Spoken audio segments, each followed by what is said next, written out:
Welcome. This is Ken Kemp, here together with my friend Russ Kerr.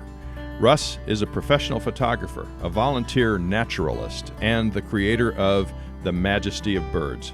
He's here to tell the story of the first successful osprey nesting in Newport Beach, California.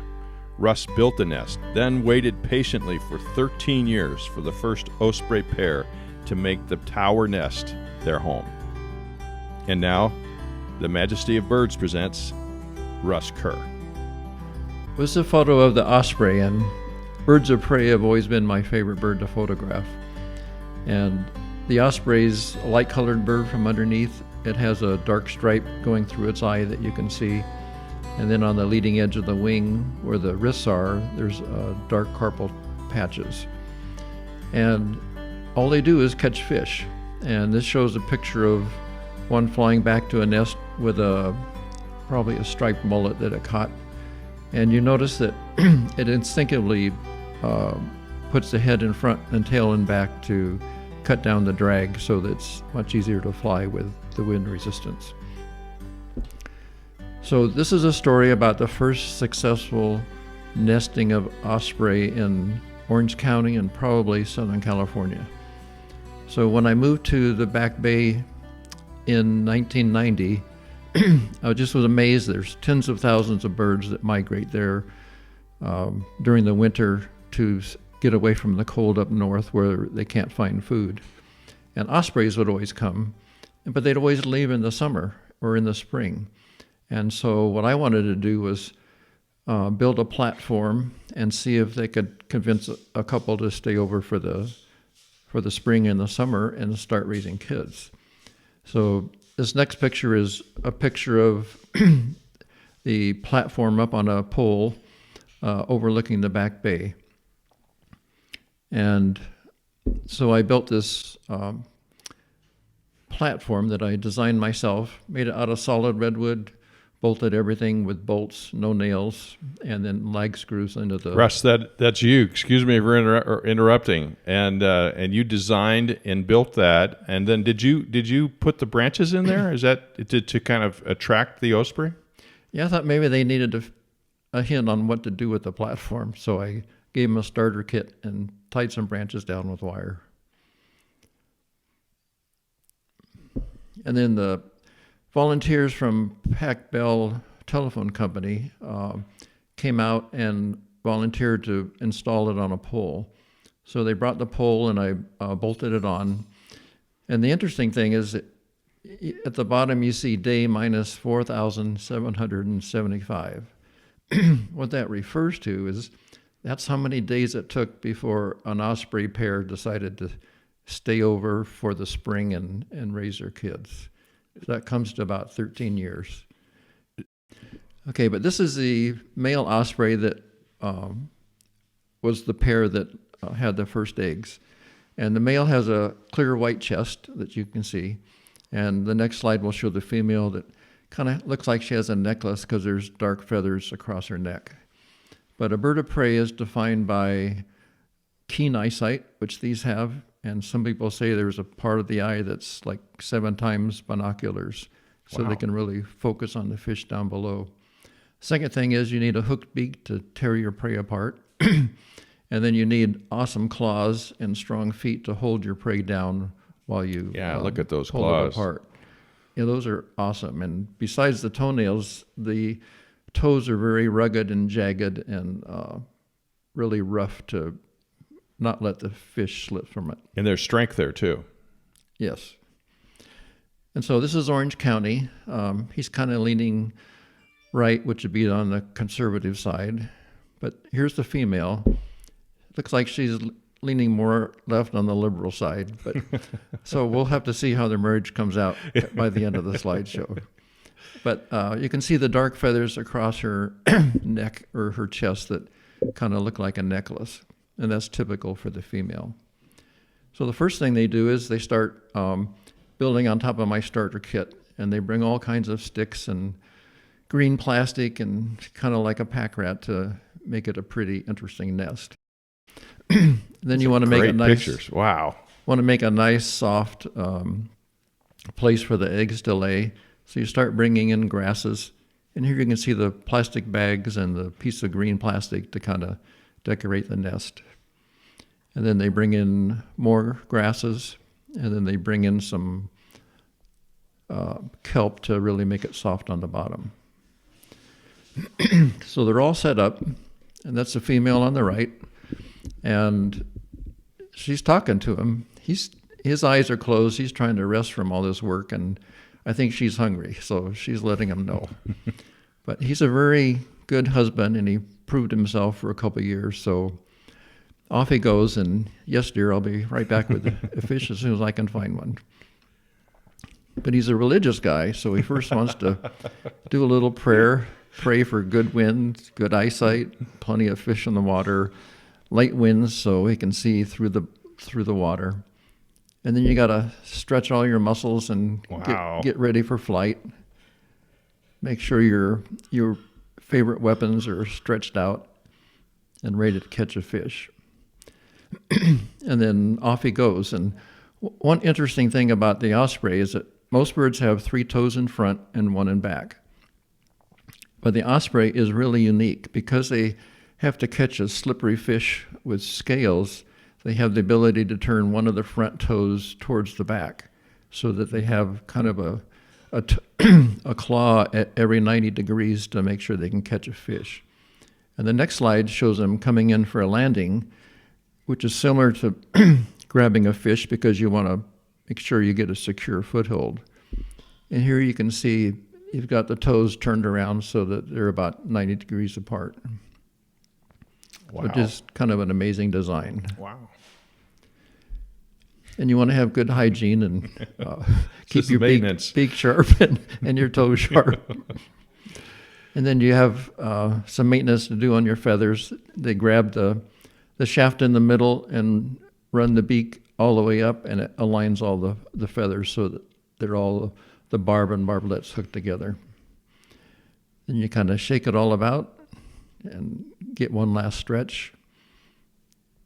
One more quick prayer for lots of fish and good eyesight, light winds. Then you got to get down to your flight weight. You want to be as light as possible, so any excess weight inside. There's a little elimination going on there. Yes. And an osprey will often hover above where they see the fish. So they'll head into the wind, and that'll help lift them, and they can hold still and watch the fish down below. And then when they see a fish, they're going to tuck their wings back and head dive bomber straight down to the water like a dart. And then just before they hit the water, they're going to thrust the talons out downward so they hit first with the talons and land it on the fish. And they aren't real graceful. They just go kerplunk straight in, and you can see the 2 ends of the 2 wings there, whereas a bald eagle will catch it on the fly and never even hit the water. So they'll go right underwater. Yeah, and it's a lot of work sometimes to get up, especially with a big fish trying to get away, and then you got all that extra weight from the water. Okay, so here he comes back. Here, sweetheart. So he does a flyby just to show off. This is he did a flyby? Yeah, this is a flyby. This is a diamond turbo that he caught in shallow water. Looks perfect, and I don't know if she's impressed yet, but he is. So he does a flyby, and he comes around and comes up to the nest with it, and then comes in for a landing.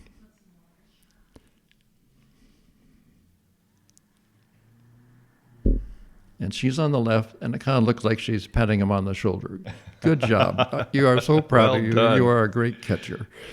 Thank you for choosing me.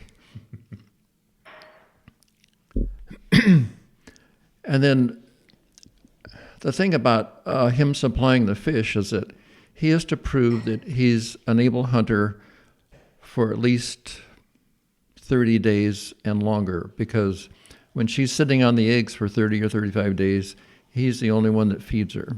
And then when the chicks hatch, he does most of the bringing the fish for all the chicks and her and himself. So once he's proven that and he's brought her the fish, then he says, okay, it's time we ought to make some eggs fertile. So in he comes, and it's just kind of a quick motion, and then the eggs are fertilized. Wow, you got the whole thing. Yeah, this is trying to make it PG. This is educational for all. Educational Okay. for all. Okay, so he keeps bringing the fish, and this is a striped mullet, I think, from the bay.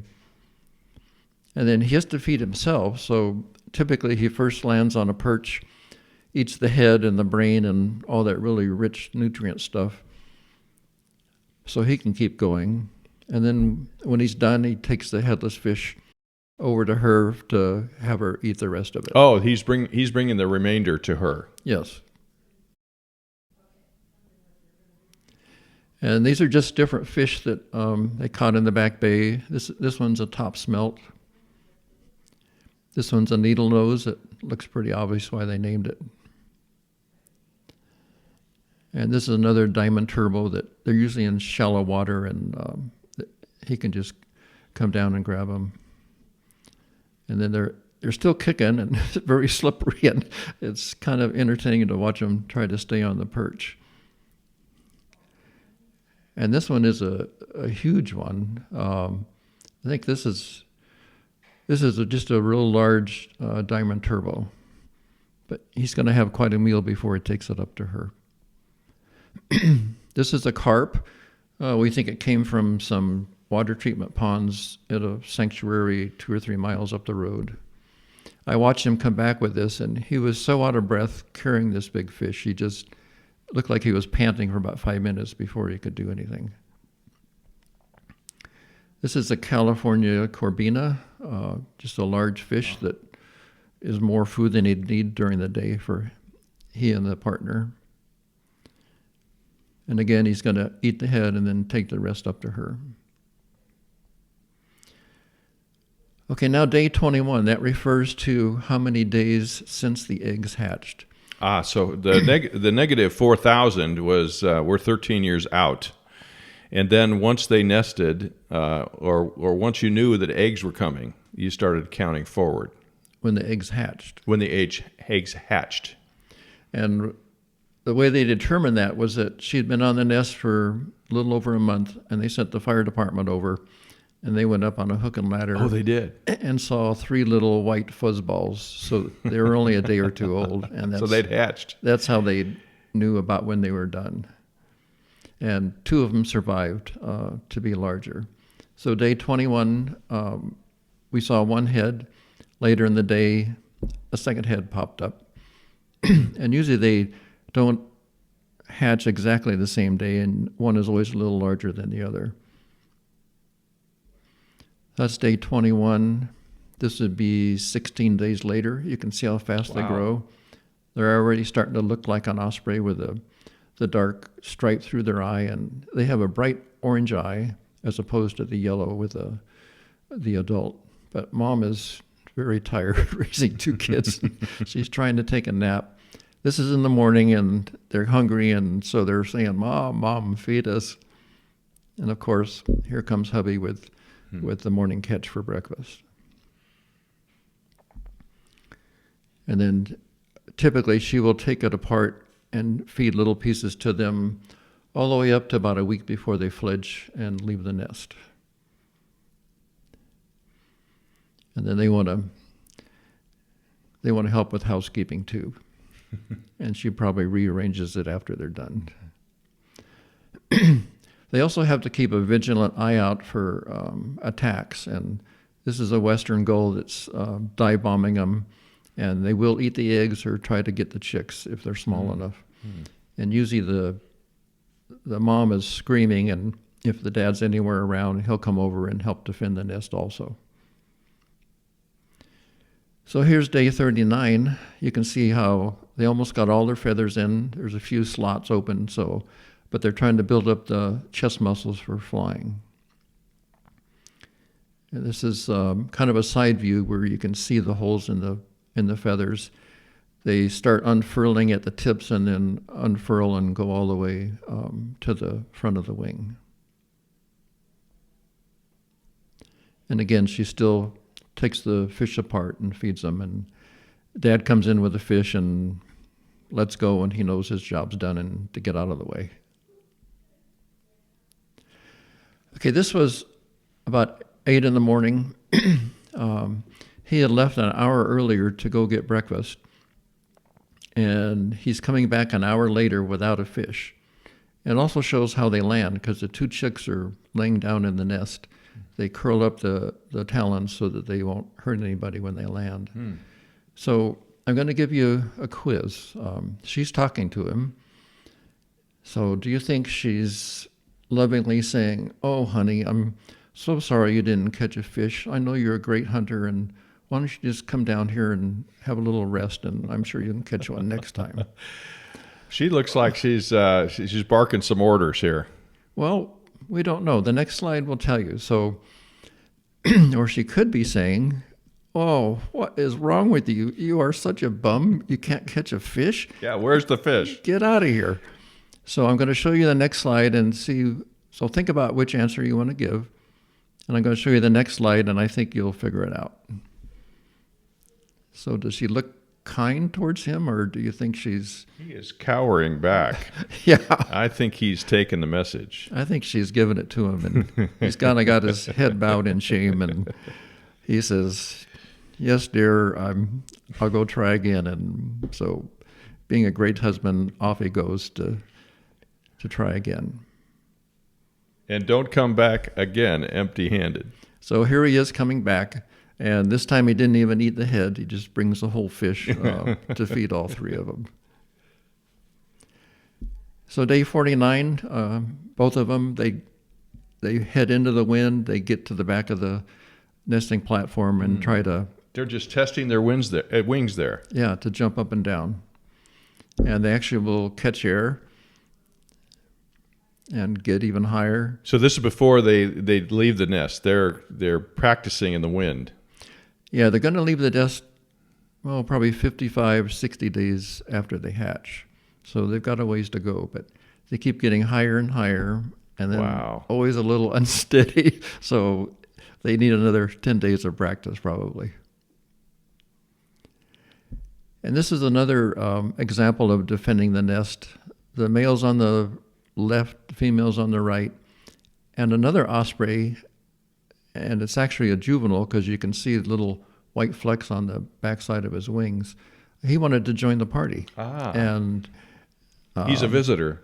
Yeah, well, they really amped it up, and he came into land. You can see his claws retracted, but they kept him from landing, and he pulled up at the last minute. And here he is pulling up and going away after the barrage of flurry that they gave him. Here's day 51. All the feathers seem to have uncurled, and they're getting ready to go.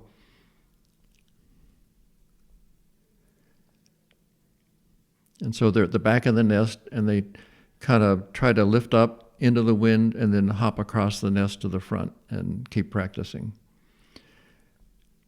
So day 57, I wasn't there, but wow. This platform is next to the dunes, which is a resort for motorhomes, and they have a 4th of July fireworks display. We were there. We've been there. Oh. We used to camp at Newport Dunes. Well, I think it really scared the bejeebers out of them. And from what I heard, the next day they weren't in the nest. Oh, man. We're being attacked. So it kind of got them out a little early. And I got back on day 65, and here's a picture of the juvenile flying around the pole that has a nest on it. And you'll notice all the white tipped feathers, and it makes them a little longer than normal. So I believe that their wings therefore have a little more lift because all the feathers are longer, and it makes it a little easier for them to fly. And here it is coming into you with the orange eye. And same thing here. Look at that focus. Wow. Well, I don't publish the ones that are blurry. Okay, it's day 65. These guys are getting too comfortable and lazy. And so Mom kind of has a trick up her sleeve. She's not going to take the food to the nest anymore.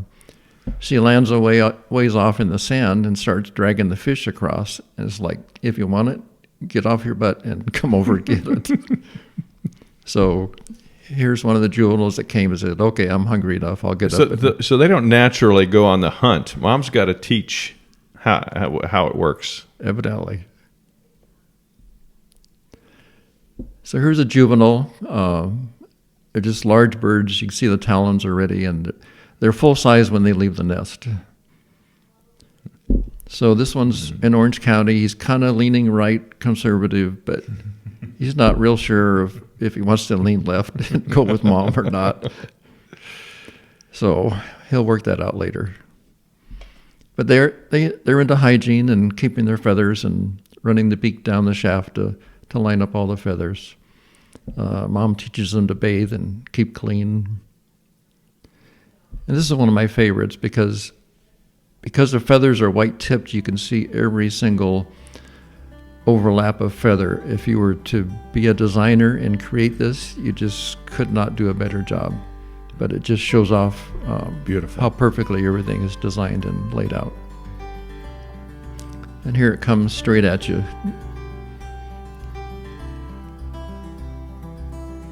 So they're thinking about fishing.